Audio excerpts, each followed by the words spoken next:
La paracha de la semaine du grand rabbin Jacques Waknin.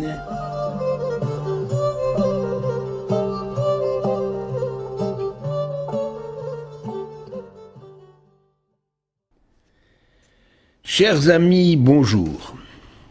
La paracha Bamidbar, l'initiative humaine face à la foi. On entend souvent de la part de certaines personnes croyantes des expressions telles que Dieu y pourvoira ou bien à la grâce de Dieu, sans les voir prendre des initiatives pour aider à la réalisation de leur attente et de leur espérance.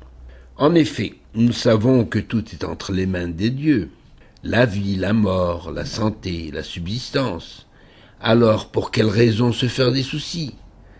Les nombreux textes de nos traditions religieuses ne sont-ils pas là pour nous conforter dans notre confiance en Dieu? Dans son livre Les devoirs des cœurs, Bahia ibn Pakuda écrit, en s'inspirant des psaumes, « Puissante est la quiétude de celui qui place toute sa confiance en Dieu. Il sait que Dieu le nourrira, comme il nourrit le fœtus dans le sein de sa mère, le poussin dans l'œuf hermétique, l'oiseau dans les airs, la minuscule fourmi toute faible. » De son côté, Rabbi Shimon ben Elazar disait, dans le traité Kiddushin 72b, « Avez-vous déjà vu un animal ou un oiseau avoir un métier? De ma vie, je n'ai vu un cerf fabricant des vics sèches, ni un lion portefaix, ni un renard épicier. Et pourtant, ils se nourrissent sans trop de mal, alors qu'ils n'ont été créés que pour me servir. N'est-il pas juste et logique que moi, je sois dispensé de tout souci quant à ma subsistance, moi qui ai été créé pour servir le Créateur? Les textes ne manquent pas en ce sens dans notre littérature religieuse. Alors devons-nous comprendre qu'il nous suffit de fonder notre vie sur cette foi, sans avoir besoin de prendre des initiatives pour organiser au niveau collectif des structures sociales, une vie économique et politique, et sur le plan individuel, une activité qui évite de tomber dans l'oisiveté? Les ordres adressés à Moshe Rabbeinu dans ce 4e livre de la Torah vont à l'encontre des idées affirmées plus haut. Du moins, elles infirment l'interprétation première qu'on peut donner de tous ces textes. Il est vrai que la foi procure de la quiétude et débarrasse notre esprit de tout souci, mais la Torah nous met en garde contre une croyance qui ne serait fondée que sur le miracle. Le miracle existe, toute notre vie est miracle, mais l'homme doit agir et organiser sa vie en ce monde comme si le miracle était totalement inexistant. En effet, Moïse et les enfants d'Israël, habitués au miracle, pouvaient compter sur l'intervention miraculeuse et permanente de l'Éternel. Qu'avait-on besoin d'une armée et d'une organisation sociale avec l'attribution de fonctions et de responsabilités spécifiques à chaque tribu? C'est d'ailleurs l'Éternel lui-même qui suggère la marche à suivre pour gérer la vie du peuple. Un terme très important est employé dans la Torah pour désigner les préparatifs face aux difficultés et aux exigences de la vie. Ce terme, c'est tsava, l'armée, et le verbe qui en découle, litzvo tsava, c'est-à-dire se préparer à la guerre. Mais pour quelle guerre les enfants d'Israël doivent-ils se préparer, même s'ils ont pour Père Céleste un héros de la guerre, Hachem Ish Milchama. Le mot tsava signifiant également service est employé à propos des fils de Gershon, au verset 23 du chapitre 4. Depuis l'âge de 30 ans et plus, jusqu'à l'âge de 50 ans, tu les recenseras. Quiconque est apte à participer au service, dans le texte il marquait litzvot tsava, qui signifie se préparer pour la guerre, et aussi il y a ajouté la avoda pour un service dans l'attente d'assignation. Donc le mot tsava sert à la fois pour désigner le service militaire et le service sacré, deux dimensions inséparables dans l'esprit de la Torah, le matériel et le spirituel. Le mot avoda lui-même possède cette ambivalence pour désigner le travail au sens courant, mais aussi le service sacré, le culte, l'adoration. Un idolâtre ne se dit-il pas Oved Avoda Zara? La Torah ne pousse donc pas à l'oisiveté du fait de la foi en Dieu. Bien au contraire, elle assigne à chacun, à chaque groupe humain, le devoir de s'engager dans l'armée du travail. Travail dans le domaine matériel aussi bien que dans le domaine spirituel, laissant à l'Éternel le soin d'opérer les miracles lorsqu'il le juge indispensable pour compenser l'insuffisance de l'effort humain.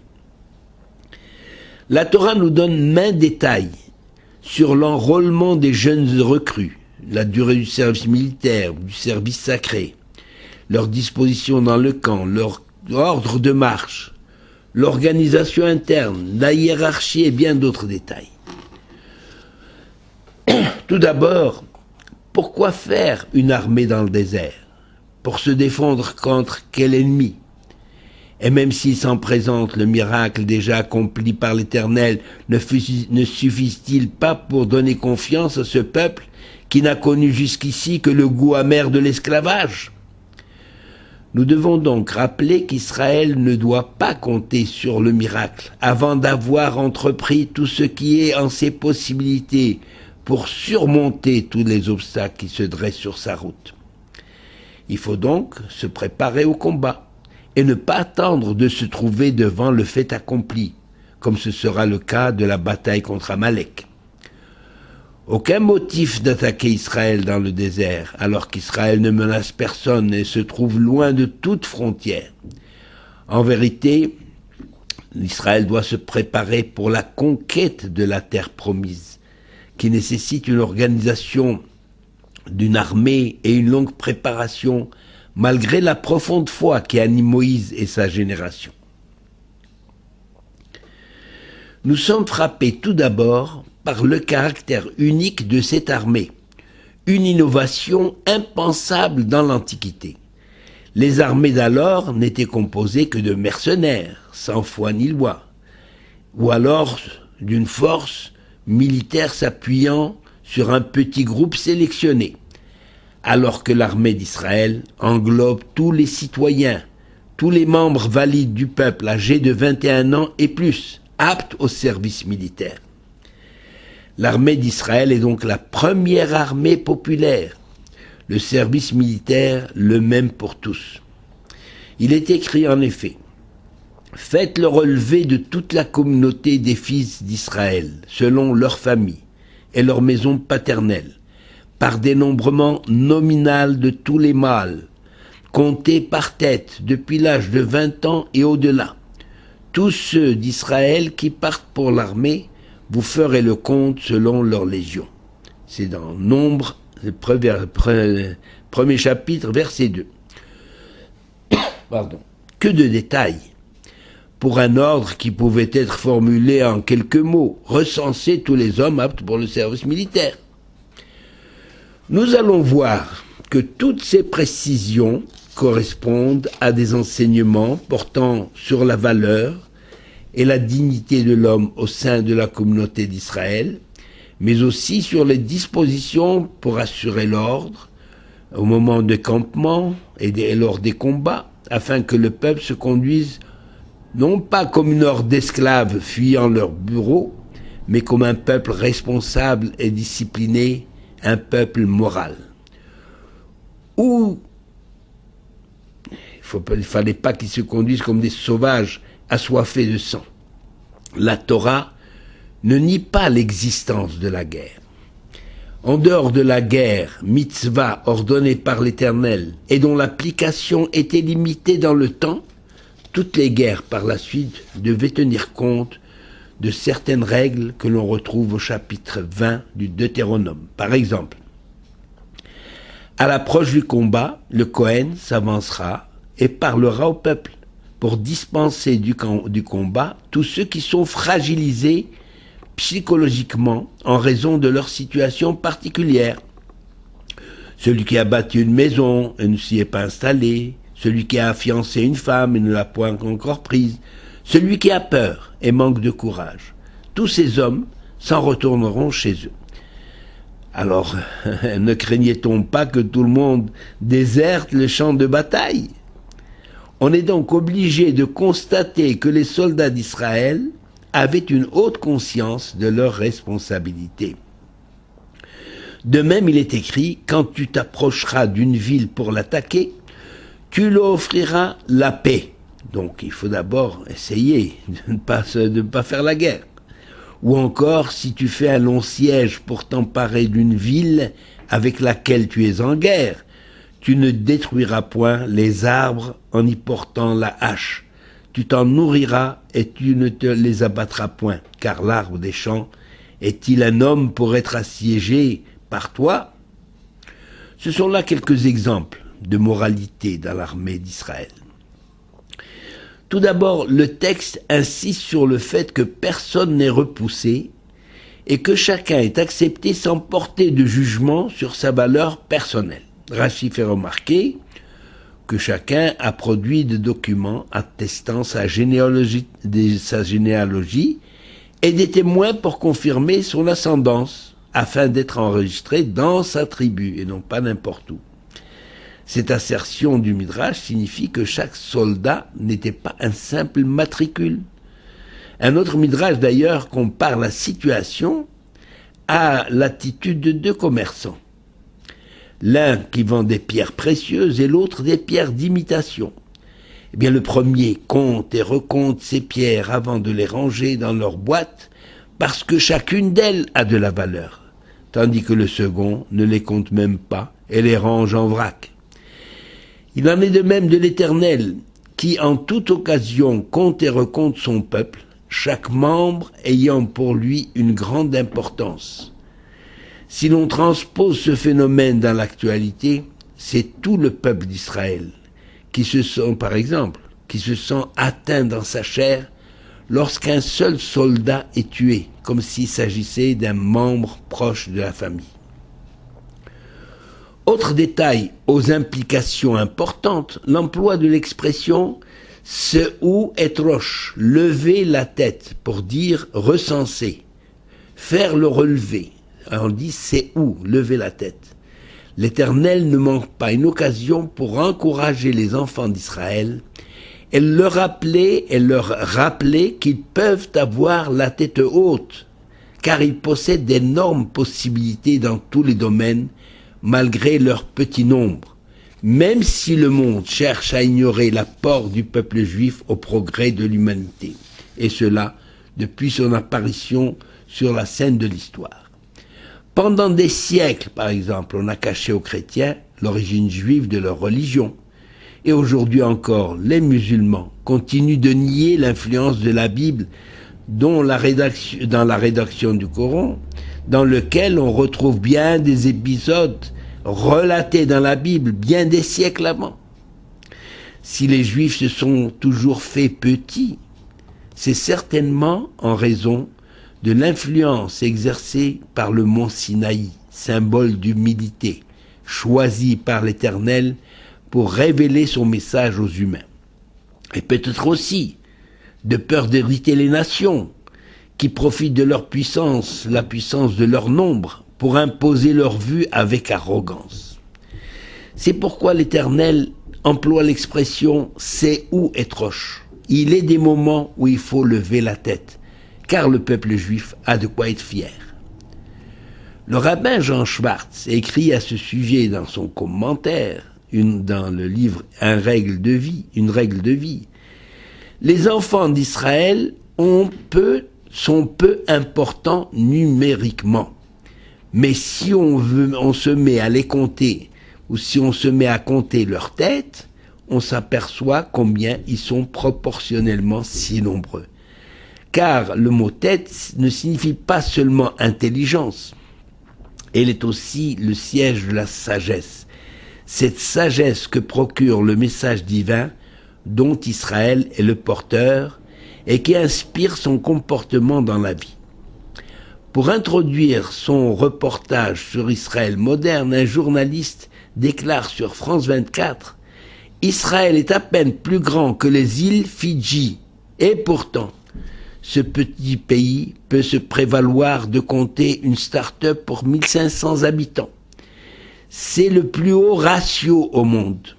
En quelques décennies, ce pays de 8 millions d'habitants est devenu une vitrine de l'innovation et de la haute technologie, une pépinière à start-up au point de constituer l'un des écosystèmes les plus perfectionnés au monde. » Fin de citation. De quoi relever la tête. Et pourtant, Israël demeure discret, comme dans bien d'autres domaines.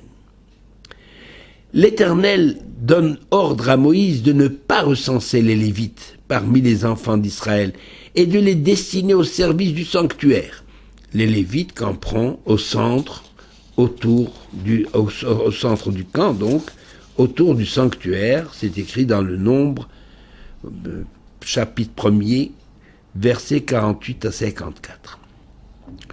Le choix de la tribu de Lévi s'explique par sa fidélité à l'alliance d'Abraham, même dans les circonstances les plus difficiles, et aussi son attitude courageuse, lors de l'incident du veau d'or. Sa fidélité et son esprit de sacrifice lui ont valu d'être appelé à de hautes fonctions sacrées dans l'enceinte de la maison de l'Éternel. L'incident de Sichem, de Shrem, condamné par notre patriarche Jacob, stigmatisant la colère non maîtrisée, est toujours présent dans l'esprit de nos sages, à qui il ne sied pas une telle colère. En définitive, les Lévites sont devenus les gardiens des valeurs de la Torah qu'ils doivent enseigner et transmettre aux enfants d'Israël.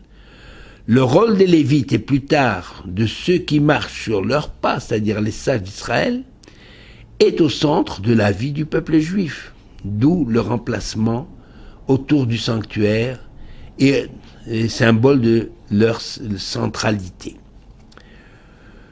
L'ordre de marche, lorsque le peuple se met en marche, qui était le suivant. Il y avait Juda, la royauté, Réhouven, l'arche sainte, entourée des Lévites, ensuite Éphraïm et en dernier la tribu de Dan. Cet ordre de marche sera un modèle dans la vie mouvementée du peuple juif, dispersé parmi les nations, mais demeurant toujours rassemblé autour de la Torah. Cela ne signifie pas que tous les enfants d'Israël étaient ou sont religieux, sont tous religieux et pratiquants. Déjà lors de la marche dans le désert, il y a eu des contestataires, des hommes révoltés, des adorateurs du veau d'or, des zélés, des tièdes, des ignorants, des sages, des hommes engagés, des indifférents.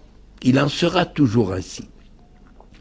Mais une chose est certaine, et c'est là une constante dans la vie du peuple juif, le sanctuaire ne peut exister sans les sacrifices et les dons des hommes du peuple. Comme aujourd'hui, les synagogues et les lieux d'étude de la Torah ne peuvent exister sans les dons et les sacrifices consentis par tous les juifs, où qu'ils se trouvent et sous quelque régime que ce soit. Sans ces institutions, en l'absence du temple de Jérusalem, que sont les synagogues, les Talmudei Torah, les yeshivot, les mikvaot, le peuple n'aurait jamais survécu. La dernière démonstration nous a été donnée par le judaïsme russe, durant les 70 ans du règne du communisme pur et dur. L'enseignement et la pratique des mitzvot se sont poursuivis dans la clandestinité, au péril de leur vie. C'est ce qui a maintenu le judaïsme russe. L'association intime des tribus des enfants d'Israël et de la tribu de Lévi nous révèle le secret de la pérennité du peuple juif. Depuis le retour du peuple juif sur sa terre, nous sommes confrontés à des problèmes nouveaux, à savoir la gestion du pays, et notamment la relation du peuple avec la Torah. Certains Israéliens sont davantage préoccupés par le caractère démocratique du pays et veulent ignorer la spécificité du peuple juif. De plus, le pays est en guerre et requiert le concours de tous les citoyens pour sa défense. Or, Les deux aspects, matériel et spirituel, pour le peuple juif, sont liés. On ne peut pas se permettre de faire l'impasse sur l'un ou l'autre des aspects, sous peine de remettre en question l'existence du peuple juif. L'absence de dialogue entre les tenants de l'un et de l'autre aspect aboutit à des positions figées, source d'hostilité et parfois de haine. Israël est un jeune État qui n'est pas exempt d'erreurs, mais qui a déjà montré sa capacité de faire face à des problèmes difficiles. La haine gratuite, le mépris d'autrui, l'absence d'unité ont été au cours de notre histoire source de malheur. Avec l'aide de Dieu, Israël finira par s'ouvrir à la véritable lumière, celle de la Torah. En attendant, tous ceux qui sont convaincus du destin spécifique du peuple juif doivent ouvrir, que d'un bord ou de l'autre, doivent ouvrir leur cœur envers leurs frères avec amour, même s'ils ne sont pas du même bord, pour rétablir l'harmonie au sein de ce peuple merveilleux et extraordinaire qui se retrouve toujours uni dans les moments de grand danger. En tout cas, chacun est tenu d'essayer, car le succès de cette entreprise appartient à Dieu et à Dieu seul. Beracha behatzlacha.